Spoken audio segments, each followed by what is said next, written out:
Bismillahirrahmanirrahim. Assalamualaikum warahmatullahi wabarakatuh. Alhamdulillahi ala ihsanihi wa syukru lahu ala taufiqihi wa amtinanihi wa asyhadu an la ilaha illallah wahdahu la syarika lahu ta'ziman li sya'ni wa asyhadu anna Muhammadan abduhu wa rasuluhu da'ila ridwani. Allahumma salli alaihi wa ala alihi wa ashabihi wa ikhwani. Ibu-ibu yang dirahmati oleh Allah Subhanahu wa taala dan bapak-bapak yang dimuliakan oleh Allah Subhanahu wa taala.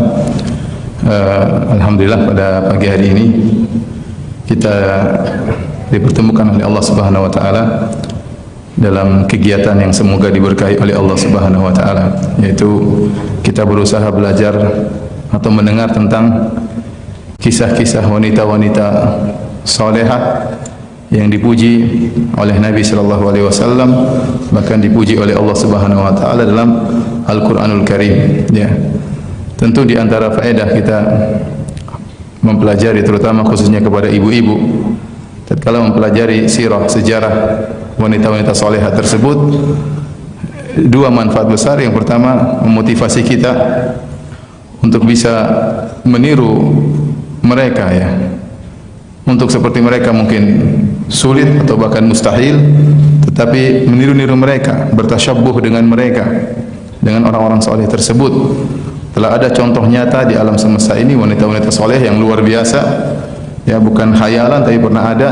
Maka ini memotivasi kita untuk bisa berusaha beramal saleh semaksimal mungkin. Ini faedah yang pertama. Faedah yang kedua, agar kita tahu diri, jauh daripada penyakit ujub dan bangga, ya.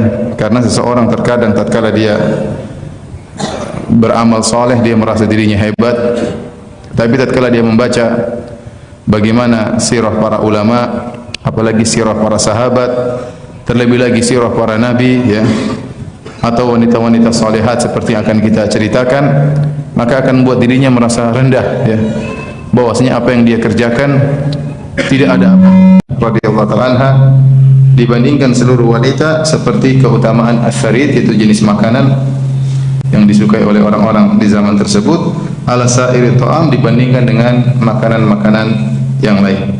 Hadirin, Nabi SAW bersabda, kamula minar rijal kathir, yang sempurna dari kalangan lelaki banyak.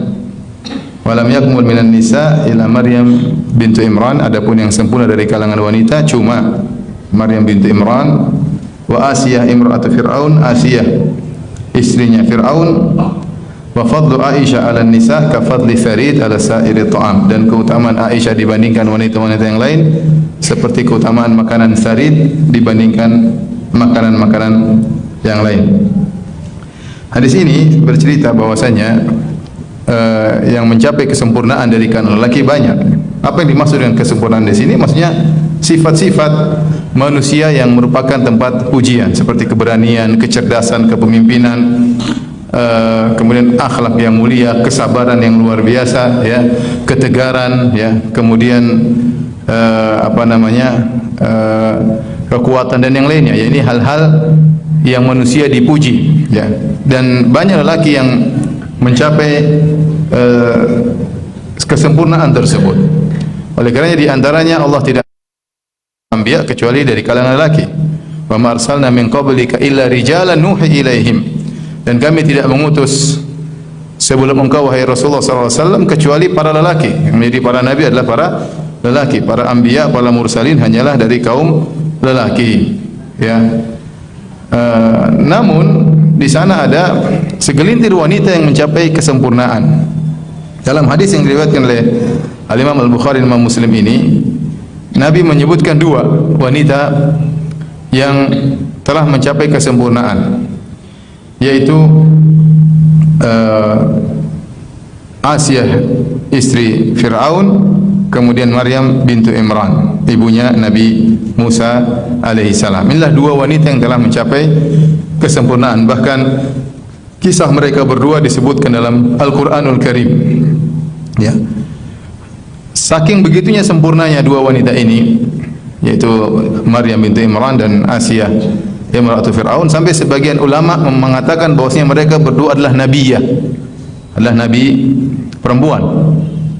Ya, ada sebagian ulama, dan ini pendapat yang salah, ya, berpendapat bahwasanya bisa ada nabi dari kalangan wanita. Bisa ada nabi dari kalangan wanita ya. Mereka berdalil dengan dalil-dalil mereka, seperti contohnya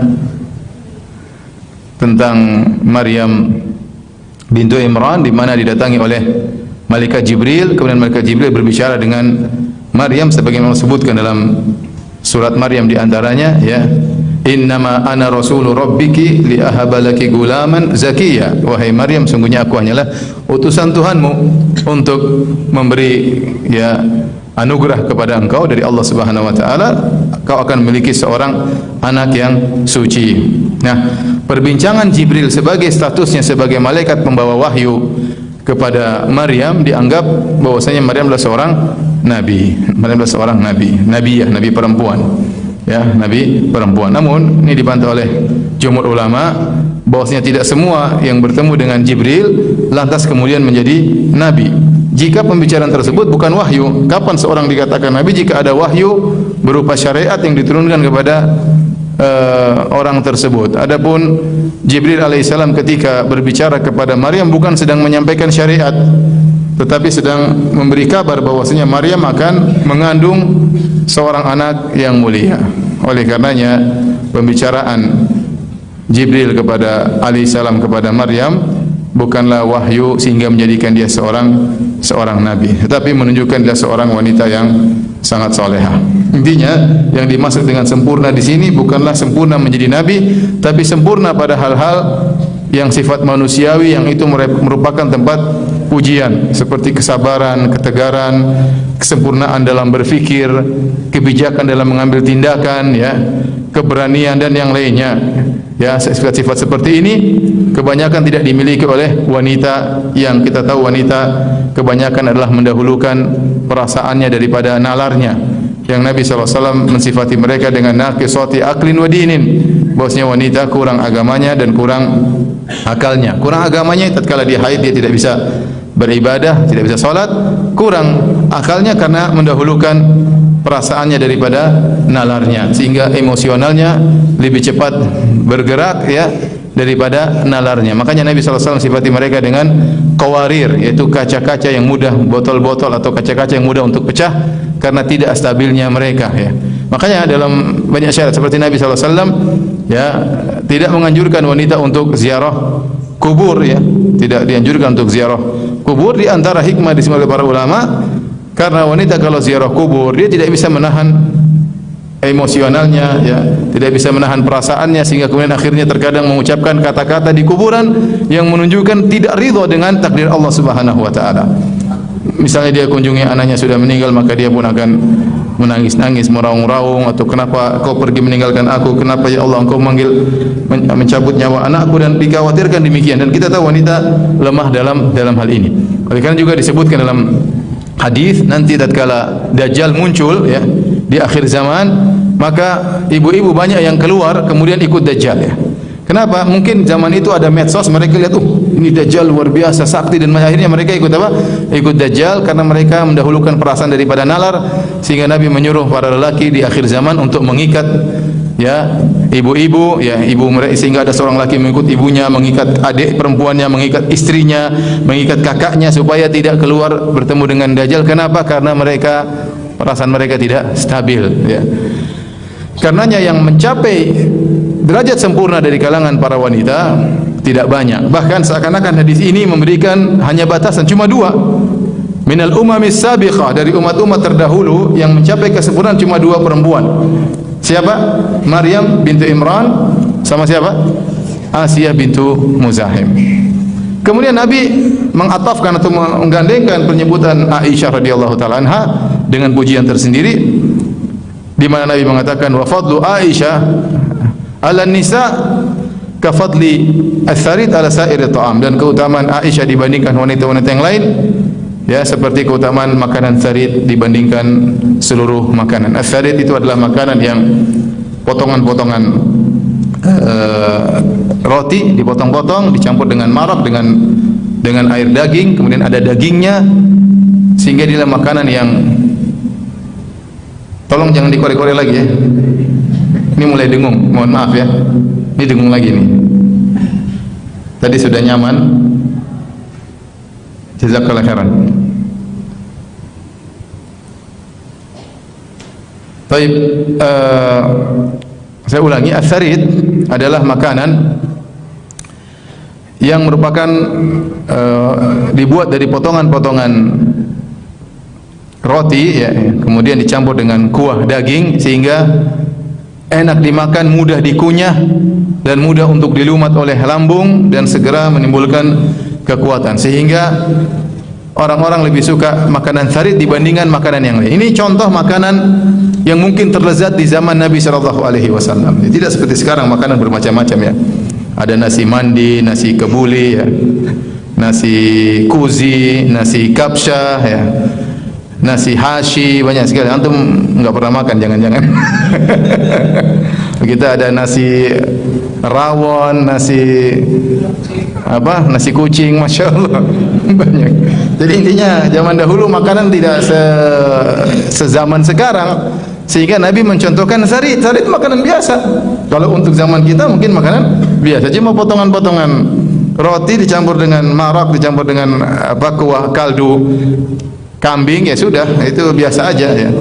Ya, tapi itu makanan terlezat di zaman tersebut karena mengumpulkan berbagai macam keutamaan. Di antaranya dia lezat, kemudian di antaranya mudah untuk dimakan, kemudian mudah untuk dilumat dan segera bisa disantap karena rotinya sudah lembut, dagingnya lembut ya. Berbeda kalau kita misalnya makan roti Afghanistan, kalau di Saudi ada namanya roti tamis besar yang mungkin dipotong dulu, ini kunyahnya agak lama ya. Apalagi kalau kita makan roti-roti yang alot misalnya, agak lama tapi itu mudah, kemudian mudah dicerna sehingga mudah menimbulkan kekuatan. Inilah kenapa Nabi memuji Aisyah dibandingkan wanita lain, karena dia seperti sarid ya, makanan terbaik tatkala itu dibandingkan dengan makanan-makanan yang lain. Kata para ulama karena Aisyah memiliki banyak keutamaan, di antaranya Nabi enjoy dengan Aisyah, kalau bicaranya enak didengar ya. Kemudian pandai melayani Nabi sallallahu alaihi wasallam dan intinya menyenangkan hati Rasulullah sallallahu alaihi wasallam. Ibarat kalau makanan enak, lezat, enak dimakan, mudah dicerna ya, dan lain-lain. Baik, dalam sebagian riwayat ada tambahan, tapi bukan riwayat Bukhari dan Muslim ya. Yang riwayat dalam Al-Musnad ya, dan yang lainnya ya. Ada tambahan di mana Nabi sallallahu alaihi wasallam bersabda, "Walam yakmul minan nisa illa arba'." Dan tidak sempurna dari kalangan para wanita kecuali 4 orang. Ada tambahan. Kalau tadi cuma 2, Asiyah sama Maryam. Dalam riwayat yang lain ya, dengan lafal kecuali 4 orang, tambahan Khadijah bintu Khuwailid dan Fatimah bintu Muhammad sallallahu alaihi wasallam. Nah, tambahan ini, tambahan Khadijah radhiyallahu anha dan Fatimah radhiyallahu taala anha, ini diperselisihkan oleh para ulama. Sebenarnya mengatakan tambahan tersebut syadzah ya, karena perawinya menyelisih ashab Syu'bah. Sebenarnya mengatakan riwayatnya diterima karena datang dalam riwayat yang lain ya, juga menyebutkan 2 wanita ini, Khadijah radhiyallahu taala anha dan Fatimah. Saya sendiri tidak sempat untuk mengecek ya sejauh mana keabsahan tambahan tersebut. Wallahu alam bishawab. Tetapi kita akan menyebutkan 4 wanita ini ditambah dengan Aisyah radhiyallahu taala anha, yang seharusnya masing-masing dari wanita ini memerlukan satu muhadharah tersendiri, satu kajian tersendiri. Maryam kisahnya panjang ya. Saya sudah di 2 kali kajian tentang Maryam belum selesai ya. Kemudian Khadijah juga kisahnya panjang. Kemudian Asiyah bintu Muzahim istri Fir'aun, ini yang mungkin kisahnya pendek karena tidak sampai kepada kita ceritanya kecuali sedikit dan kebanyakannya datang dari kabar Israiliyat. Fatimah juga butuh cerita yang panjang, apalagi Aisyah radhiyallahu taala anha butuh cerita yang panjang. Tetapi pada kesempatan kali ini kita hanya menyinggung sedikit-sedikit tentang mereka. Semoga ibu-ibu bisa meniru mereka ya. Semoga ibu bisa meniru mereka ya. Dan biasanya bapak-bapak senang dengan kajian seperti ini ya. Tentang Khadijah, sabar ya. Masya Allah, enggak pernah ngomel-ngomel sama suami. Sampai ada yang bilang sama saya, Ustaz, bikin kajian tentang Khadijah Ustaz. Paling tidak istri kami berubah meskipun cuma seminggu, terus balik modal kembali. Seminggu jadi Khadijah, besoknya jadi Juminten kembali. Baik.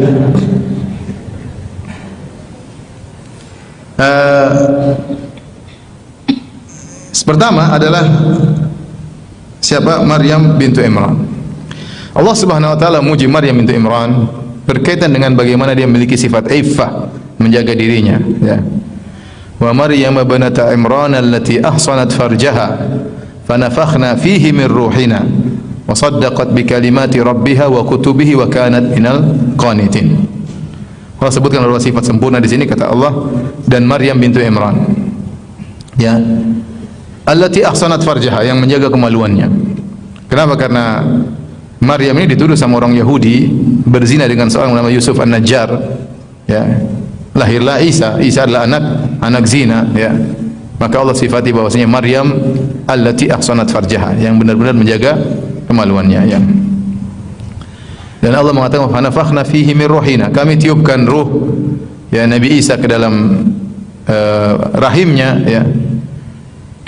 Wa nafakhna fihi min ruhina wa saddaqat bi kalimati rabbiha, dan dia membenarkan firman-firman Allah Subhanahu wa taala. Artinya dia membenarkan perintah-perintah Allah Subhanahu wa taala. Wa kanat minal qanitin, dan terakhir dia adalah orang yang sangat rajin beribadah. Ini tiga sifat yang dimiliki Maryam yang Allah sebutkan dalam ayat ini. Pertama, menjaga iffah, menjaga harga dirinya, menjaga kemaluannya. Yang kedua, membenarkan berita-berita dari Allah Subhanahu wa taala, berita dari Jibril alaihissalam yang menyampaikan berita kepadanya. Dan yang ketiga, qanitat minal qanitin, itu sangat taat beribadah kepada Allah Subhanahu wa taala. Sederhana kisah Maryam bintu Imran ini. Jadi Maryam bintu Imran ini adalah anak dari Imran. Imran adalah seorang, kalau kita katakan adalah di zaman tersebut adalah pemimpin dari para rahib tatkala itu. Alimnya para ulama. Ya, sehingga ulama-ulama yang ada di situ adalah muridnya Imran. Namun dia sudah meninggal dunia. Kemudian istrinya melahirkan Maryam. Ketika istrinya melahirkan Maryam, maka murid-muridnya para pendeta berebut-rebutan untuk memelihara Maryam, ya. Makanya Allah mengatakan, "Wa ma kunta ladaihim idh yulquna aklamahum ayyuhum yakfulu Maryam. Wa ma kunta ladaihim idh yahtasimun." Kau tidak hadir di hadapan mereka, wahai Muhammad sallallahu alaihi wasallam, tatkala para pendeta-pendeta tersebut rebut-rebutan siapa yang lebih utama untuk mengayomi Maryam. Mereka rebut-rebutan karena ingin mengayomi anaknya ustaz, gampangannya demikian. Ini anak kiai, ya, anak kiai kita semuanya menghormati kiai tersebut. Punya putri, rebut-rebutan mereka untuk mengayomi putri tersebut. Sampai idh yahtasimun, mereka bertengkar. Para pendeta-pendeta tersebut ingin mengayomi Maryam. Akhirnya tidak ada jalan lain tatkala timbul pertengkaran kecuali qur'ah, dengan diundi. Ayyuhum, ya, idh yulquna aklamahum, tatkala mereka melempar pena-pena mereka. Ini ada khilaf di kalangan para ulama bagaimana cara mereka melakukan qur'ah, bagaimana cara mereka mengundi, ya. Ada yang mengatakan maksudnya dengan pena, ya, ada yang mengatakan dengan tongkat, ya. Qalam situ maksudnya tongkat. Ada yang mengatakan dilemparkan di sungai, nanti tongkatnya yang keluar, itulah yang mengayomi Maryam. Wallahu a'lam bishawab, tidak tahu bagaimana caranya. Intinya akhirnya yang menang qur'ah, yang menang undian tersebut adalah Zakaria. Wa kaffalaha Zakaria. Zakaria ini, ya, Zakaria ini adalah hubungan keluarga dengan Maryam, istrinya. Ada yang mengatakan istrinya adalah saudarinya Maryam, ada yang mengatakan istrinya Zakaria adalah bibinya Maryam. Sebagian ulama merajihkan bahwasanya istrinya Zakaria adalah kakak perempuannya Maryam. Kenapa? Dalam hadis disebutkan waktu Nabi SAW bertemu dengan Nabi Isa dan Yahya, ya, maka dikatakan hum abnaul khalah, yaitu Isa dan Yahya sepupuan. Isa dan Yahya apa? Sepupuan. Berarti Maryam ibunya Isa, kemudian ibunya Yahya, istrinya Zakaria, Yahya bin Zakaria. Berarti kalau ibunya Yahya adalah bibinya Isa, berarti ibunya Yahya adalah saudarinya Maryam. Paham atau tidak? Mau digambar pakaian? Intinya ada khilaf di kalangan para ulama. Apakah, saya ulangi, khilaf di kalangan para ulama, apakah istrinya Zakaria ini adalah bibinya Maryam, saudarinya ibunya Maryam, ataukah istrinya Zakaria adalah kakaknya Maryam? kakaknya Maryam, yang dirajihkan dalam hadis bahwasanya ini adalah saudarinya Maryam karena Nabi Yahya dan Nabi Isa alaihi wasallam adalah abnaul khalat, yaitu adalah sepupuan. Ibunya Yahya adalah bibinya Isa, ibunya Isa adalah bibinya siapa? Yahya. Wallahu a'lam bishawab. Intinya Zakaria adalah kerabat kepada Maryam bil musaharah karena pernikahan, apakah sebagai suami bibinya atau sebagai suami kakaknya Maryam. Maka Allah sebutkan wa kaffalaha Zakaria, maka dirawat oleh Zakaria. Maka dibuatlah tempat khusus, ya, disebut dengan mihrab. Mihrab maksudnya bukan mihrab seperti masjid sekarang. Mihrab adalah tempat khusus untuk beribadah, bukan seperti istilah mihrab di zaman kita, ya. Maka kullama dakhala 'alaiha Zakaria al-mihraba wajada 'indaha rizqa. Maka Maryam sibuk beribadah. Dia telah dijanjikan untuk berkhidmah kepada Baitul Maqdis, ya. Ya, tentu kisahnya panjang, sebelumnya itu saya lewat aja. Intinya dia beribadah di Baitul Maqdis. Akhirnya Zakaria yang membawakan makanan bagi Maryam. Bawa makanan, kalau sudah habis dibawa lagi oleh Zakaria alaihissalam. Sampai satu hari Zakaria kaget, dia mau bawa makanan, makanan sudah ada di tempatnya Maryam. Yang menakjubkan, makanan tersebut juga makanan yang tidak pada biasanya. Ada buah-buahan yang ada di kamarnya Maryam atau tempat ibadahnya Maryam, mihrabnya Maryam, yang buah tersebut hanya tumbuh di musim panas tetapi ada di musim dingin, atau sebaliknya buah-buah tersebut tidak tumbuh kecuali di musim dingin, ternyata di musim panas ada di kamarnya Maryam. Makanya Zakaria bertanya, anna laki hada, dari mana kau dapatkan rezeki ini? Pertama, aneh rezeki tersebut tiba-tiba datang. Yang kedua, jenis rezeki tersebut juga adalah jenis yang tidak pada zamannya. Qalat huwa min indillah innallaha yarzuqu man yasha bighairi hisab. Ini adalah dari sisi Allah Subhanahu wa taala. Allah memberi rezeki kepada yang Allah kehendaki tanpa perhitungan. Intinya Allah menguji Maryam setelah itu, ya, sebagaimana Allah sebutkan dalam surat Maryam, ya. Wadhkur fil kitabi Maryam idin tabadat min ahliha makanan syarqiyya fattakhadhat min dunihim hijaban fa arsalna ilaiha ruhana fatamatsala laha basharan sawiyya. Allah mengatakan, sebutkanlah wahai Muhammad tentang kisah Maryam tatkala dia menjauh ke arah timur, ya, untuk beribadah kepada Allah. Kemudian dia mengambil hijab agar orang tidak mudah masuk ketemu dengan dia. Dia konsen, ya, untuk bisa beribadah kepada Allah Subhanahu wa taala. Tiba-tiba Allah uji. Allah kirim Jibril alaihissalam. Fatamatsala laha basharan sawiyya. Ini menunjukkan bagaimana sifat iffahnya Maryam. Ya, Allah mengirim Jibril di tempat yang sepi, dan Jibril tatkala itu fatamatsala laha basharan sawiyya dalam bentuk seorang laki yang sempurna, itu sangat tampan. Sangat tampan, ketemu Maryam tidak ada orang, tiba-tiba masuk. Dan ini godaan bagi apa? Maryam, ya. Makanya Maryam menyangka Jibril lelaki ini ingin menggodanya. Maka langsung dia berkata, inni a'udzu birrahmani minka in kunta taqiyya. Aku berlindung kepada Allah Subhanahu wa taala dari engkau wahai sang pemuda, kalau memang kau bertakwa tinggalkan aku. Luar biasa Maryam, ya. Maksudnya lihat ujiannya. Ini lelaki tampan, bukan lelaki bahlul kemudian hidung pesek sana pesek, enggak, ini tampan. Kemudian di tempat yang tersembunyi, enggak ada yang tahu. Kemudian cuma berdua saja, dan ini puncak-puncak ujian. Kita tahu fitnah lelaki adalah wanita, fitnah wanita juga adalah lelaki. Ini ujian yang sangat berat. Dan makanya, ya, Allah sebutkan tentang kisah Yusuf alaihissalam dengan Zulaikha, ujian yang sangat berat. Nabi SAW juga sebutkan tentang 7 golongan yang Allah naungi pada hari kiamat. Di antaranya kata Nabi SAW, ini semua amalan hebat, 7 amalan tersebut, semua amalan luar biasa. Sampai ada yang mengatakan amalan yang terberat di antara 7 tersebut adalah yang nomor 5, ya, yaitu tatkala Nabi mengatakan rajulun da'atu imra'atun dhatu mansibin wa jamalin faqala inni akhafullah. Seorang lelaki dirayu oleh seorang wanita yang cantik dan kaya raya. Bukan cantik miskin, bukan kaya raya jelek, enggak. Tersempurna, berkumpul 2 kesempurnaan. Dari sisi fisik cantik, dari sisi harta kaya raya, apalagi yang kurang. Maka dia berkata, ini akhafullah, saya takut kepada Allah Subhanahu wa taala. Berat ya akhi. Antum saya rasa tidak pernah diuji dengan begitu. Mana ada cewek cantik kaya raya naksir antum? Mana ada? Enggak ada. Kalau ada mungkin setengah cantik atau setengah kaya atau miskin pingin duit antum ya, macam-macam ya. Tapi kalau cantik kaya raya naksir antum, muji, telepon WhatsApp terus, wah itu enggak ada saya rasa. Kalau model-model antum ya. Jangan tersinggung ya. Saya bilang ini orang hebat ya. Tetapi di ujian tersebut, ujian itu sangat benar-benar merupakan ujian jika terkumpul beberapa hal. Yang pertama, tidak ada yang lihat. Yang kedua, ya, sarana sangat mudah. Yang ketiga sangat menarik. Ini tiga. Kalau terkumpul pada diri antum, ketahuilah antum sedang diuji oleh Allah Subhanahu wa taala. Yang pertama tadi apa, Pak? Apa? Enggak ada yang lihat. Yang kedua, apa? Sangat mudah, tidak ada halangan ya. Tidak ada halangan. Tidak ada yang menghalang-halangi ya. Istri pun tidak tahu ya.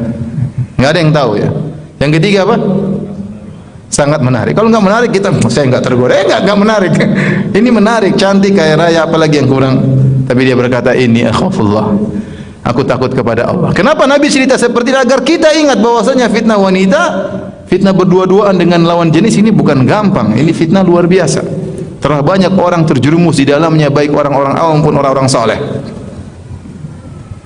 Nabi bikin contoh lagi tentang 3 orang yang masuk dalam goa, kemudian ada batu menutup goa, kemudian mereka tidak bisa keluar. Di antara orang tersebut ada satu berbakti kepada orang tuanya, ada yang satu karena dia amanah menunaikan hak gaji pegawainya. Di antaranya ada yang mengatakan inilah yang menyebabkan pintu gua akhirnya terbuka gara-gara orang ini.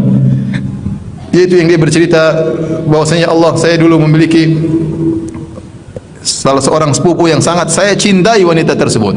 Ya, kalau ada wanita di dunia ini cinta kepada seorang laki, cintanya paling besar itulah saya. Saya paling cinta kepada wanita tersebut. Kalau laki cinta kepada seorang wanita paling besar, maka sayalah orangnya. Saya sangat cinta kepada wanita tersebut. Artinya laki-laki ini dia mengejar-ngejar wanita tersebut. Ini pujaannya, ini cita-citanya. Tapi wanita tersebut selalu nolak, enggak mau. Bayangkan gimana, berusaha dikejar-kejar, lari terus. Tapi dia tidak pernah putus asa untuk terus apa? Mengejar. Sampai akhirnya suatu hari dia pun terjebak dengan hutang atau kemiskinan atau yang lainnya, sehingga dia harus pinjam uang sama saya. Maka saya pun kasih emas kepada dia dengan syarat dia harus menyerahkan harga dirinya, menyerahkan mahkotanya kepadaku. Akhirnya wanita tersebut karena butuh, akhirnya dia serahkan. Sampai ketika aku sudah berada di antara keempat cabangnya, tinggal digauli. Ya, tinggal digauli sudah. Ini wanita cita-cita atau bukan? Cita-cita, impian, cita-cita, mungkin ngigo juga. Pokoknya semua ini wanita yang paling saya kejar-kejar. Tiba-tiba tinggal digauli dia berkata, "Ittaqillah," bertakwalah kepada Allah. Maka saya pun tinggalkan wanita tersebut. Ini luar biasa. Luar biasa dari siapa? Luar biasa dari, bukan cuma 3 tadi saya bilang, bukan cuma sangat apa? Menarik, kemudian tidak ada yang lihat, kemudian tidak ada halangan. Yang keempat, dia sudah bersyahwat. Ini susah. Orang kalau sudah bersyahwat, setengah akalnya sudah pergi, kata orang. Bukan setengah, kadang hilang semua akalnya. Ya, yang dia pikir bagaimana bisa melampiaskan apa? Syahwatnya. Maka orang kalau sudah bersyahwat, dia tidak peduli dengan Allah Subhanahu wa taala, tidak peduli dengan istrinya, tidak peduli dengan anaknya, yang penting dia melampiaskan apa? Syahwatnya. Tapi orang ini kemudian bilang, "Ittaqillah," bertakwalah kepada Allah, ditinggalkan. Ini ujian hebat, dan inilah ujian yang dihadapi oleh Maryam bintu Imran. Bersendirian datang laki tampan, bukan laki sembarangan. Maka Maryam bukan cuma menghindar, bahkan dia nasihati itu lelaki. Ternyata Jibril alaihissalam, dia mengatakan, ya, ini a'udzu birrahmani minka in kunta taqiyya. Aku berlindung kepada Allah. Maryam berlindung kepada Allah. Dia tidak pede dengan apa? Imannya. Kita enggak tahu ya. Seorang pede dengan imannya, awalnya kuat imannya, tahu-tahu bablas ya. Kita enggak tahu. Makanya Nabi Yusuf juga waktu digoda, dia berlindung kepada Allah Subhanahu wa taala ya. Berlindung, tidak merasa pede dengan apa yang iman yang dia miliki. Bahkan Nabi Yusuf berdoa, "Wa illa tasrif anni kaidahunna asbu ilaihin." Kalau kau tidak palingkan aku dari godaan mereka, aku condong kepada mereka, wahai Allah Subhanahu wa taala. Jadi Maryam melakukan 2 hal. Yang pertama, dia berlindung, a'udzu birrahman minka, aku berlindung kepada Allah dari engkau. Kemudian dia ingatkan, in kunta taqiyya, kalau kau bertakwa tinggalkan aku. Jadi ikhwan kalau ada, atau ibu-ibu kalau ada ikhwan ngawur lagi naksir ibu-ibu, kemudian kirim pertanyaan, bukan kirim pertanyaan, kirim rayuan-rayuan gombal ya. Ibu bilang, a'udzu birrahmani minka in kunta taqiyya ya. Bertakwalah kepada Allah. Kemudian blokir ya. Selesai. Bapak juga demikian. Kalau ada akhwat goda-goda tidak lewat jalur yang resmi, kemudian tiba-tiba ganggu, kirim foto-foto yang enggak, maka bilang a'udzu birrahmani minki ya. Aku berlindung kepada Allah dari engkau ya. Fattaqillah, bertakwalah kepada Allah Subhanahu wa taala. Kemudian blokir ya. Jangan enggak diblokir ya. Blokir ya. Foto-foto yang dia kirim hapus, jangan disimpan. Karena kalau disimpan khawatir murojaah malam-malam ya. Kapan murojaahnya? Kalau lagi diomelin istri, murojaah. Menghilangkan melampiaskan kesedihan. Lihat gambar-gambar wanita yang tidak halal bagi seorang. Intinya akhirnya Maryam menjaga dirinya. Akhirnya Jibril mengatakan, saya adalah utusan Allah Subhanahu wa taala. Ini ujian yang dilewati oleh Maryam yang menunjukkan dia adalah wanita yang benar-benar menjaga dirinya, tidak mau kontak dengan lelaki manapun yang bukan mahramnya, yang tidak halal baginya. Maryam tidak mengatakan, oh ya silakan duduk dulu, ada apa mas? Ada. Mas dari mana mas? Insya Allah mas ya. Enggak ada.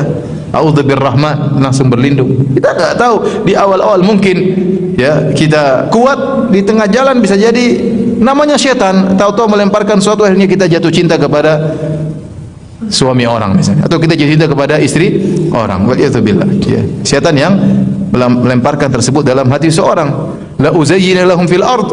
Sungguh kata iblis, aku benar-benar akan menghiasi bagi mereka. Setan bisa menghias. Ya, setan bisa menghias sehingga seorang jatuh cinta pada hal yang haram.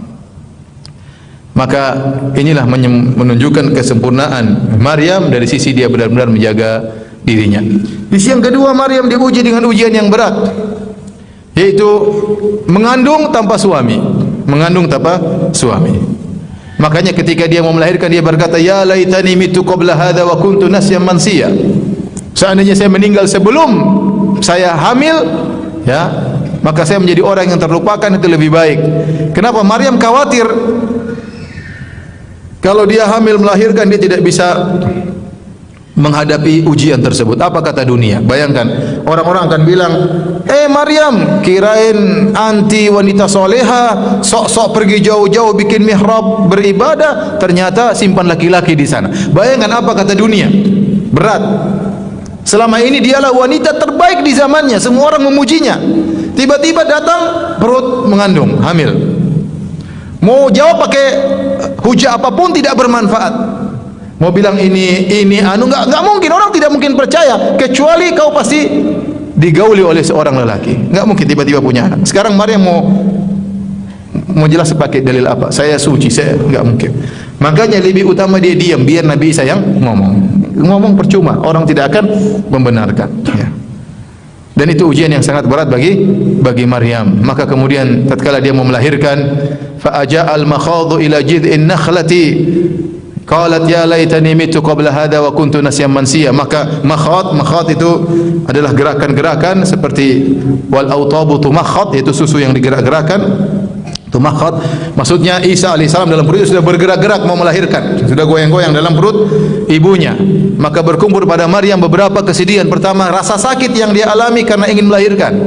Yang kedua, rasa haus yang luar biasa, rasa lapar yang luar biasa, rasa khawatir yang luar biasa. Kalau anak ini lahir, apa yang harus saya katakan kepada orang-orang? Kesedihan yang bertumpuk-tumpuk berkumpul pada Maryam. Tapi Maryam pun sabar. Akhirnya Allah berikan jalan keluar ya. Kata Allah Subhanahu wa taala ya, fanada min tahtiha alla tahzani qad ja'ala rabbuki tahtaki sariyya wa huzzi ilayki bi jid'in nakhlati tusakhit alayki rutban janiyya fakuli washrabi wa qarri 'aynan fa imma tarayinna min al-bashari ahadan faquli inni nadartu lirrahmani sawman falan ukallima al-yawma insiya. Maka tiba-tiba ada suara dari bawah berbicara dengan Maryam, Apakah itu malaikat? Apakah itu Allah Subhanahu wa taala? Ataukah Isa bin Maryam yang berbicara sehingga dia tahu anaknya bakalan bisa berbicara? Dia mengatakan, "Wahai ibunda, tidak usah khawatir ya. Allah telah mengalirkan sungai kecil bagimu untuk menghilangkan rasa hausmu. Adapun rasa laparmu, maka goyangkanlah ya akar pangkal korma, maka tusakit alaiki rotoban janiyah, maka korma-korma akan turun, bisa kau makan. Dan jangan bicara sama siapapun."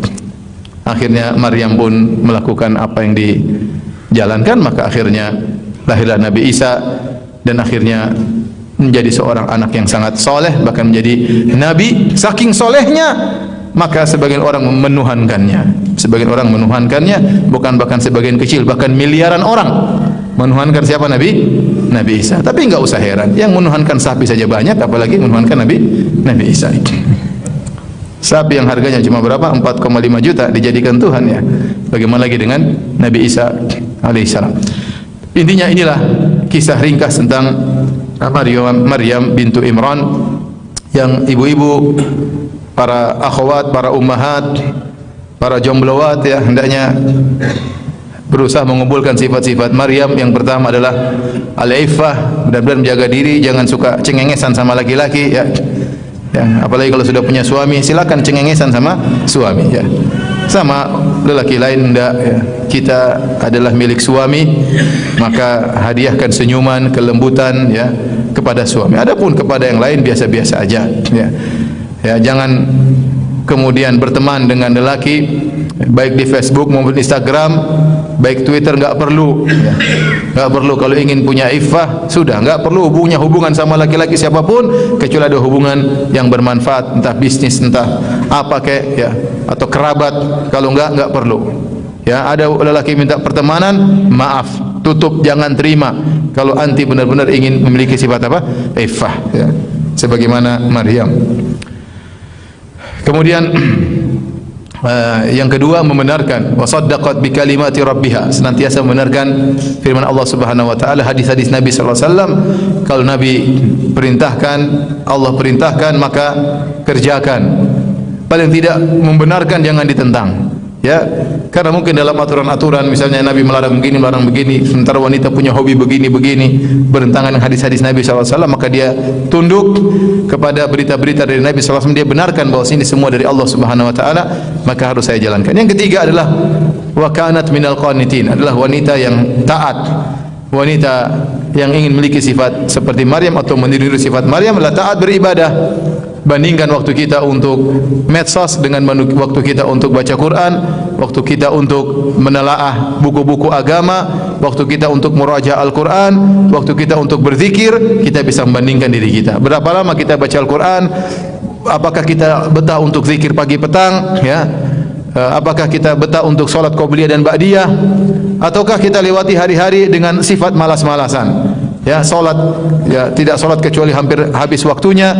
Salat subuh menjelang matahari terbit ya, salat duhur menjelang asar, salat asar menjelang apa? Matahari tenggelam, salat isya menjelang subuh ya. Qobliyah dan ba'diyah lewat ya. Qobliyah dan ba'diyah lewat ya. Sementara jadwal sinetron tidak pernah ketinggalan ya. Jadwal berita-berita artis selalu mengikuti ya. Artis pertama, artis kedua ya, beritanya begini, beritanya begitu, artis ketemu artis ya, berita-berita tukang maksiat kita ikuti ya. Waliyadzubillah ya. Kemudian berita artis ya, sehingga waktu kita terbuang-buang ya.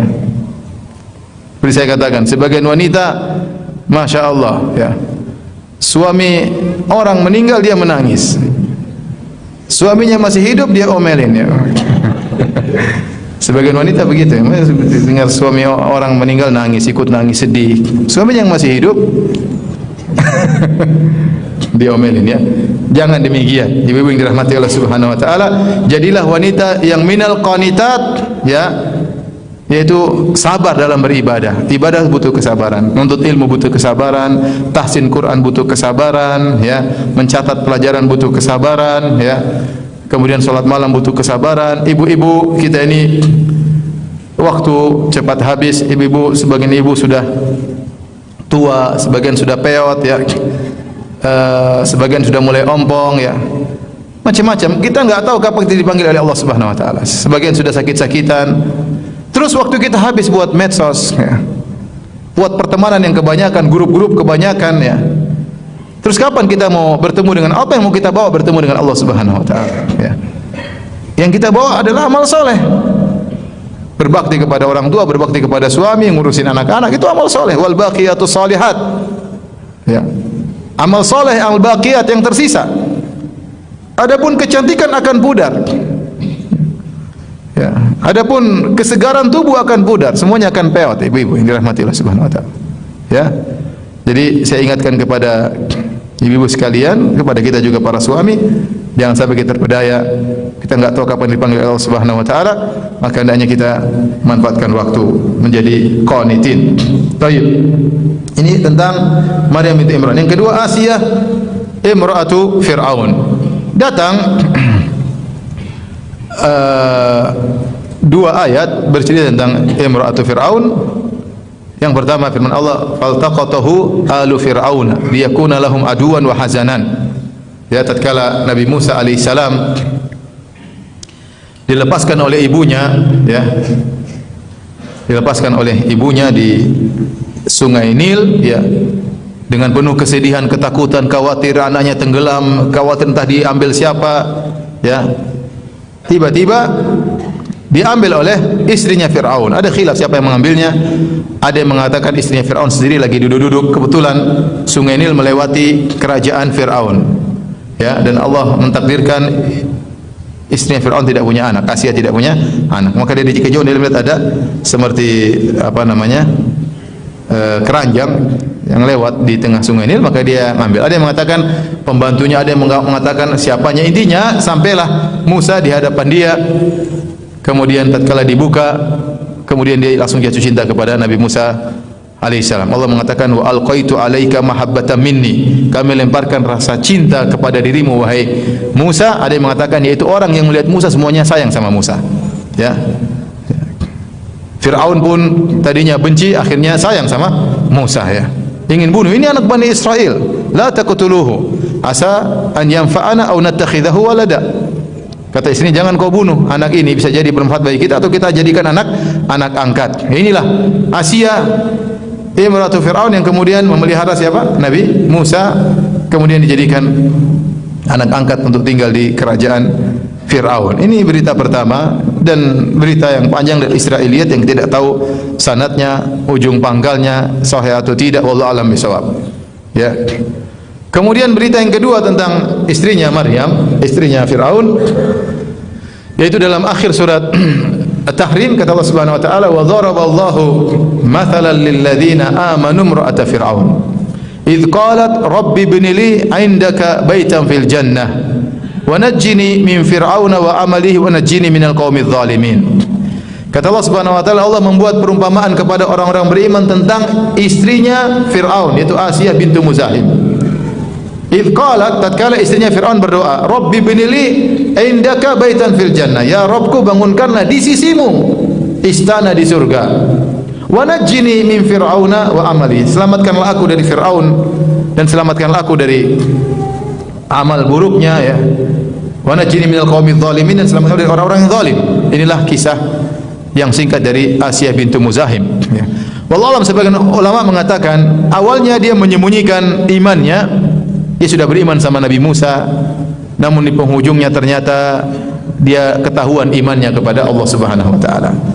Ketika imannya diketahui oleh Fir'aun, tentu hal yang sangat memalukan bagi Fir'aun. Dia selama ini menyerukan dia sebagai Tuhan, memaksa orang mengakui dia sebagai Tuhan.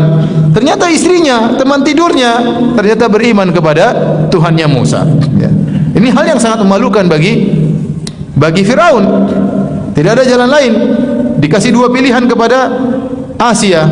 Pertama, dihukum mati, atau bukan, yang pertama adalah diberikan, ya, kufur kepada Nabi Musa sehingga mendapatkan istana di dunia, tetap menjadi permaisuri yang dihormati oleh rakyat, ya, istrinya Fir'aun yang gagah perkasa, ya, yang luar biasa hebatnya, badannya gagah, pandai ngomong dan yang lainnya.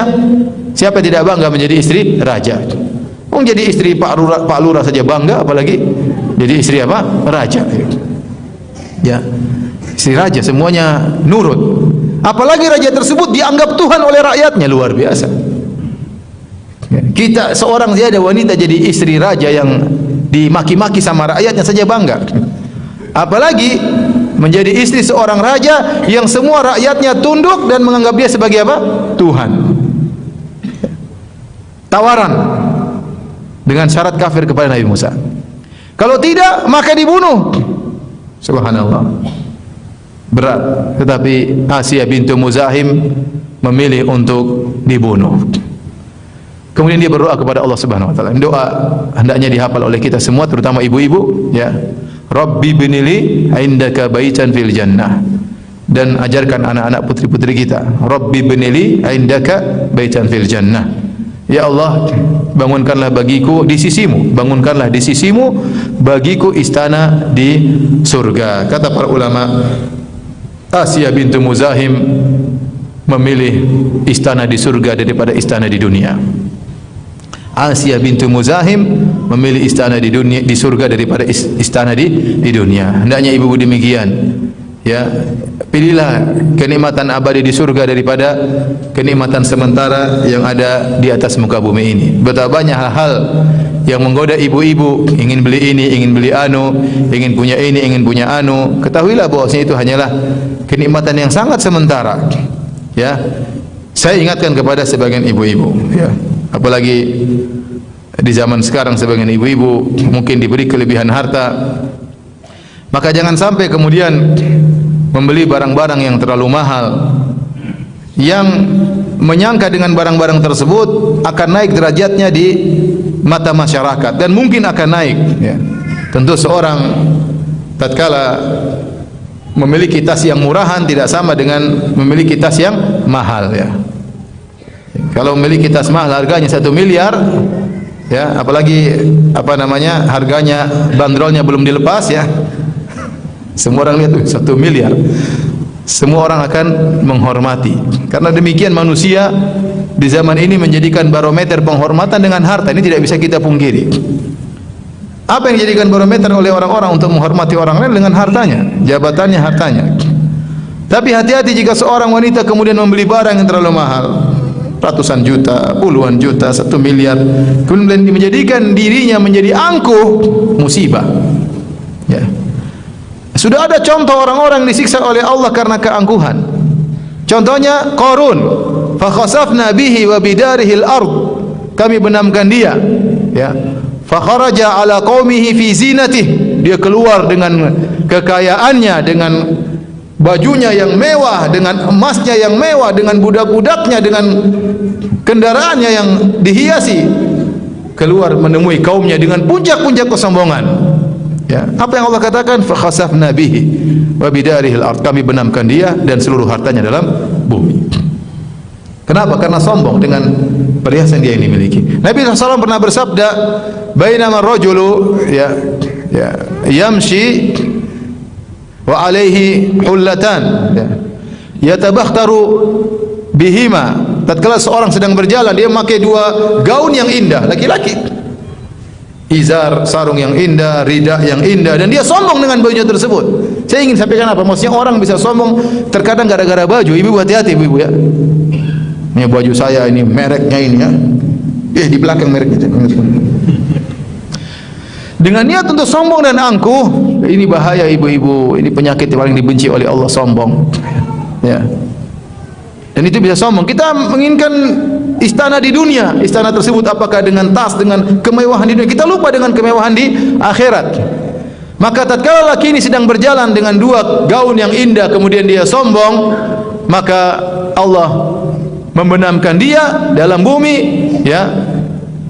Fahuwa yatajaljalu fiha, maka dia pun digoyangkan oleh Allah dalam bumi sampai hari kiamat kala. Hukuman bagi orang yang sombong. Bisa jadi anti dengan baju anti yang mewah. Saya bukan melarang pakai baju bagus, tidak apa-apa, tapi atur hati.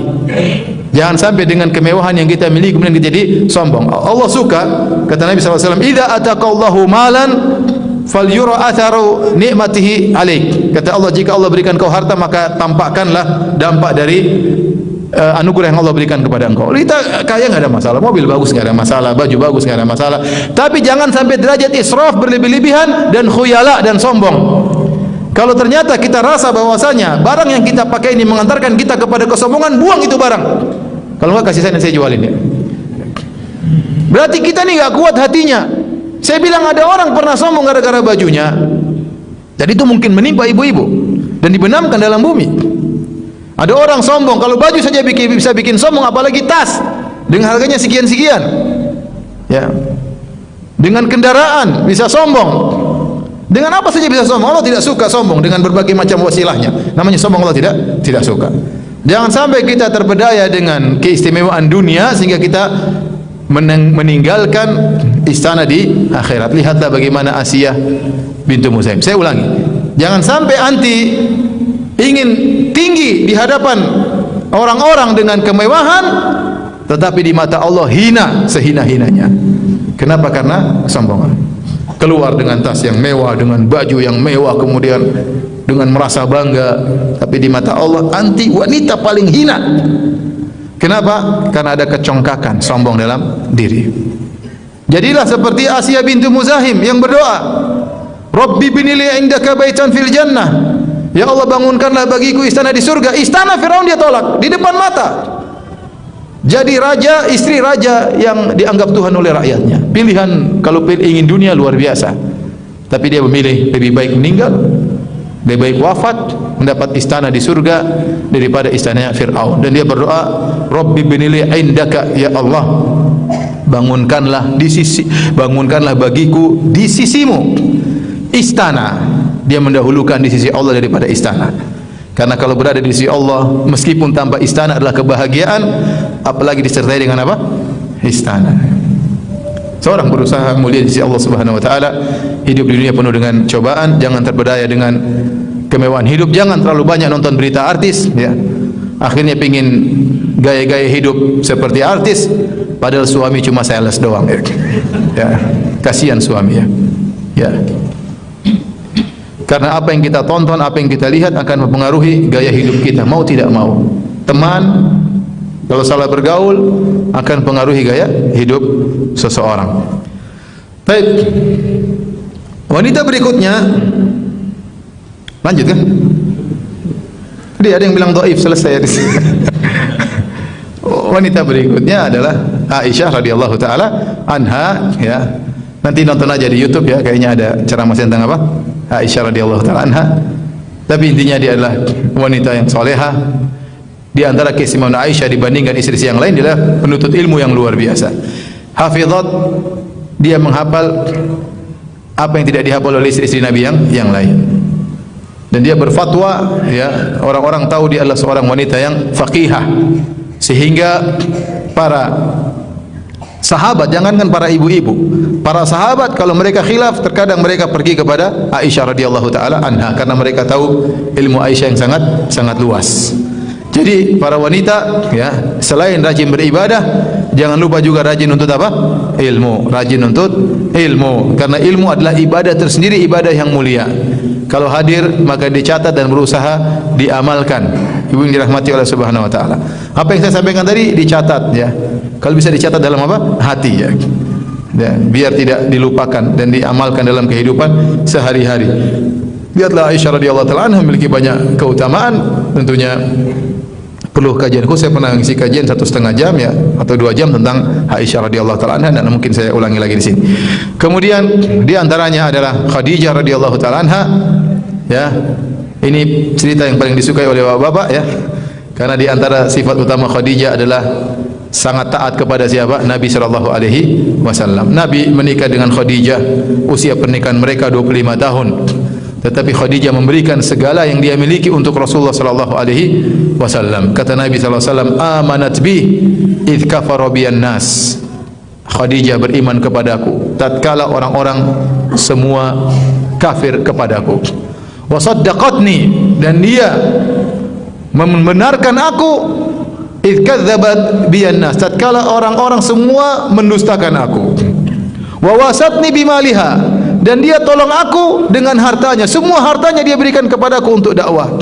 Itulah Khadijah radhiyallahu taala anha. Dialah orang pertama yang masuk Islam. Lebih pertama daripada Abu Bakar, lebih pertama daripada Ali bin Abi Thalib, lebih pertama daripada Zaid bin Harithah. Orang pertama mutlak yang pertama masuk Islam sebelum Waraqah bin Naufal adalah Khadijah radhiyallahu taala anha. Sampai para ulama mengatakan dia yang pertama kali sannal fi islami sunnatan hasanah. Dia yang pertama kali mencontohkan bagaimana masuk Islam. Sehingga semua orang yang masuk Islam setelah Khadijah pahalanya ngalir kepada siapa? Khadijah. Karena dia yang pertama kali mencontohkan.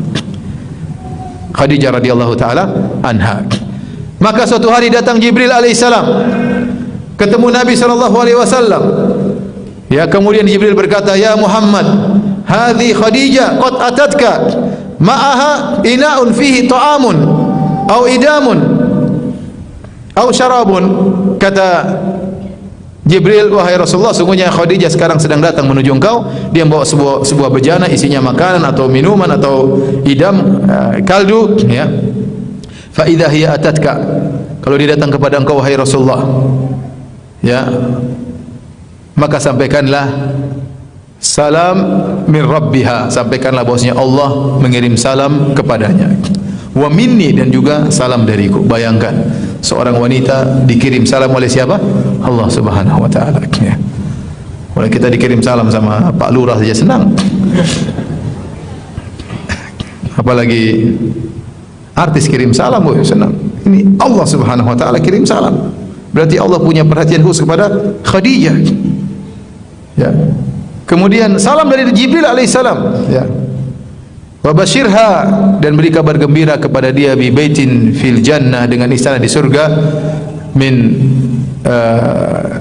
dari suatu mutiara raksasa, ya, yang kata Nabi SAW atau ke Jibril alaihissalam, la sakhabu fiha, ya, wala nasab, tidak ada hiruk pikuk di situ dan tidak ada keletihan. Sebagian ulama mengatakan kenapa Khadijah diberi balasan surga seperti itu, tidak ada hiruk pikuknya dan tidak ada keletihannya, karena selama di dunia dia mengurusi anak-anak Nabi SAW dengan luar biasa sehingga Nabi bisa konsentrasi untuk berdakwah. Khadijah tidak ingin suaminya disibukkan untuk mengurus anak-anaknya karena suaminya sudah menghadapi ujian berat di luar sana, sehingga dia bersusah payah mengurusi anak-anaknya, tidak pernah mengeluh kepada Nabi SAW. Ya, maka dia diberi surga yang tidak ada keletihan lagi. Wala sakhab, tidak ada hiruk pikuk, karena Nabi SAW menikah bersama Khadijah 25 tahun, tidak pernah Khadijah mengangkat suaranya sekalipun. Ya. Jadi ini adalah hal yang sangat luar biasa, ya. Maka ibu-ibu, ya, tentu menjadi Khadijah mungkin mustahil, ya. Tetapi berusaha, ya. Berusaha, ya. Jangan suka angkat suara, senangkan hati suami, ya. Bagaimana layani suami dengan sebaik-baiknya, ya, agar suami, ya, bisa bahagia dan bisa menjalankan tugas dan aktivitasnya dengan baik, ya. Semoga ibu-ibu bisa menjadi seperti Khadijah radhiyallahu taala anha, ya. Amin ya rabbal alamin, ya. Tapi terus latihan, ya. Jangan cuma doa doang, ya, latihan. Latihan. Gimana cari ibu? Misalnya gini, saya cari ibu, ya. Saya cari ibu-ibu biar tidak suka angkat suara sama suami. Misalnya mau angkat suara, suami bikin jengkel nih. Oh, udah stop. Tutup. Jangan angkat suara, tenang, sabar. Latihan itu latihan. Mas, kenapa? Tidak apa-apa, Mas. Gitu. Jadi perlu latihan. Kalau nggak latihan, ibu nggak bakalan bisa. Kata Nabi SAW, "Man yatasabbar yusabbirhullah." Barang siapa berusaha bersabar, maka Allah akan jadikan dia penyabar. Bisa berubah, nggak mungkin nggak berubah. Bisa berubah. Kalau berniat untuk berubah. Kalau nggak niat sejak awal, nggak bakalan berubah. Kalau tidak latihan, tidak bakalan berubah. Harus latihan. Harus latihan. Ya. Kalau suami menjengkelkan, jangan teriak-teriak, nanti sudah tenang baru nasihati, Mas. Mas tadi sangat menjengkelkan. Kenapa sayang? Mas tadi begini, pelan-pelan aja, nggak usah teriak-teriak, ya. Teriak-teriak, ya. Latih diri, ya. Sudah ibu, ya. Saya butuh latihannya setelah ini, ya. Setelah ini harus latihan supaya tidak angkat suara, biar dapat istana di surga. Ibu-ibu, saya sering sampaikan, taat kepada suami itu ibadah yang agung. Bukan cuma baca Quran, bukan cuma salat malam, bukan cuma sedekah, bukan cuma ikut pengajian, bukan cuma layani ustaz, kasih makan ini makan anu, enggak. ya, taat kepada suami, lainnya suami itu ibadah yang agung. Bahkan para ulama mengatakan jika seorang sudah menikah maka baktinya kepada orang tuanya berpindah kepada suaminya. Dia lebih utama berbakti kepada suaminya daripada berbakti kepada kedua orang tuanya. Adapun hikmahnya ini pembahasan tersendiri. Intinya demikian. Maka seorang wanita kalau dia berbakti kepada ayah dan ibunya, dia merasa dapat pahala. Kalau dia merendahkan suaranya di hadapan ayah dan ibunya, dia merasa berpahala. Maka hendaknya dia hadirkan perasaan tersebut tatkala di hadapan suaminya. Suami ibu adalah pintu surga. Manfaatkan pintu sebaik-baiknya. Raihlah istana tertinggi di surga, ya, dengan berbakti kepada suami. Tahan diri, kalau emosi tahan diri. Kalau ada keperluan tidak dipenuhi maka ngomong dengan suami dengan baik-baik, lembut-lembut, pelan-pelan, ya. Jangan hanya lembut kalau sama Gojek baru lembut, ya. Mas pesan ini mas, ya. Mas bisa antar ini mas, ya. Sama tukang bakso lembut, ya. Mas tambah lagi satu mangkok mas, ya. Kalau sama suami tidak, ambil itu tuh, ambil ini tuh, enggak boleh, ya. Jangan-jangan suaminya berangan-angan jadi tukang bakso, ya. Baik, demikian saja kajian kita. Sekali lagi semoga ibu menjadi wanita yang salehah, ya.